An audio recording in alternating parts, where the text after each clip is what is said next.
ఈరోజు మా ఇంటికి అనుకోని అతిథి వచ్చాడు.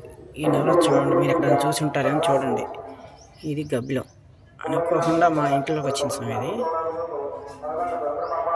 దీన్ని ఏం చేయాలో అర్థం కాలేదు నాకు. ఇది రాకూడదంటారు చాలా మంది పెద్దవాళ్ళు. మరి అనుకోకుండా మా ఇంట్లో పొద్దున్న లేకుండా దీని మొహం చూశాను ఈరోజు. ఫస్ట్ లేకపోవటమే నేను ఈరోజు చూశాను. నేను అయ్యప్ప స్వామి వేసుకున్నాను. ఈయన మా స్వామి అయ్యప్ప స్వామి పెట్టుకునేది. ఇప్పుడు జస్ట్ పూజ చేయటం అయిపోయింది స్వామి. కానీ అనుకోని అతిథి వల్ల నేను అసలుకి ఏం చేయాలో అర్థం కాలేదు నాకు కూడా. ఇప్పుడు మరి ఒక్కొక్కరు ఒక రకం చెప్తుంది, రాకూడదంటారు కొంతమంది. కానీ విచిత్రం ఏంటంటే మనకి లక్ష్మీదేవి వాహనం కూడా గబ్బిలం అంటారు. మరి గబ్బిలం ఇంట్లో రావచ్చా రాకూడదా? మీ ఒపీనియన్ నాకు చెప్పండి. మీకు ఎప్పుడన్నా ఎలాంటి అనుభవం వచ్చిందా?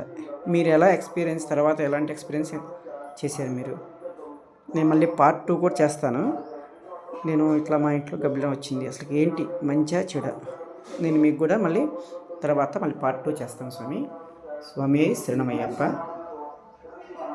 అయ్యప్ప స్వామి అందరినీ మంచిగా చూసుకోవాలని మనస్ఫూర్తిగా కోరుకుంటున్నాను. స్వామి శరణమయ్యప్ప.